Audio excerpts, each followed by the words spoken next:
Hello Merlin വേണ്ട. ഇനി എന്നെ മേലെ വിളിക്കരുത് കേട്ടോ. എന്താ പറഞ്ഞു? എനിക്ക് നിന്നെ വേണ്ട. ബ്രേക്കപ്പ്. ഇഷ്ടമല്ലടാ, എനിക്കിഷ്ടമല്ലടാ. ഇവരെന്തോ ഇത് തന്നെയുള്ള പണി. അല്ലെങ്കിൽ ഇപ്പോഴത്തെ കാലത്തെ പിള്ളേർക്കൊന്നും യാതൊരു കമ്മിറ്റ്മെന്റ്സും ഇല്ല മുമ്മേ.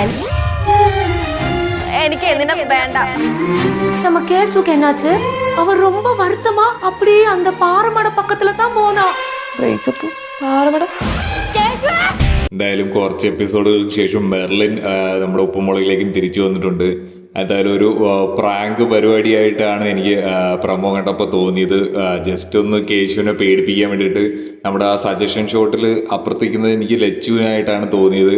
മെർലിനിക്ക് ലച്ചുവും കൂടെ കേശുവിനൊന്ന് പറ്റിക്കാൻ വേണ്ടിയിട്ട് ഒപ്പിച്ചൊരു പ്രാങ്ക് കോളായിരുന്നു അത്. പക്ഷേ കേശു നല്ല രീതിയിൽ സീരിയസ് ആയിട്ട് അത് എടുത്തിട്ട് എന്തൊക്കെയോ ഒപ്പിക്കാനായിട്ട് വീട്ടിൽ നിന്ന് ഇറങ്ങി പോയിട്ടുണ്ട്. ഈ ഒരു സീനിൽ നമുക്ക് കാണുമ്പോൾ അറിയാം കൂടെ ഇരിക്കുന്ന ലച്ചു എന്ന് നമുക്ക് കാണാൻ പറ്റും. ഇപ്പം എന്തായാലും ഒരു രസകരമായിട്ടുള്ള ഒരു പറ്റിക്കൽ പരിപാടിയിലേക്കാണ് ആദ്യം തുടങ്ങുന്നത്. പക്ഷെ പിന്നെ നല്ല ഇമോഷണൽ ഒരു സീരിയസ് പരിപാടിയിലേക്ക് പോകുന്നുണ്ട്. എന്തായാലും മെർലിൻ്റെയും കേശുവിൻ്റെയും ആ ഒരു ബോണ്ടിങ് ഒന്നുകൂടെ ഒന്ന് സ്ട്രോങ് ആക്കാനായിട്ട് ഈ ഒരു എപ്പിസോഡ് സഹായിക്കുമെന്ന് തോന്നുന്നുണ്ട്. എന്തായാലും നല്ലൊരു എപ്പിസോഡ് തന്നെ പ്രതീക്ഷിക്കാം. നമ്മുടെ ശിവാനിയെ നല്ല രീതിയിൽ മിസ് ചെയ്യുന്നുണ്ട് നമ്മൾ.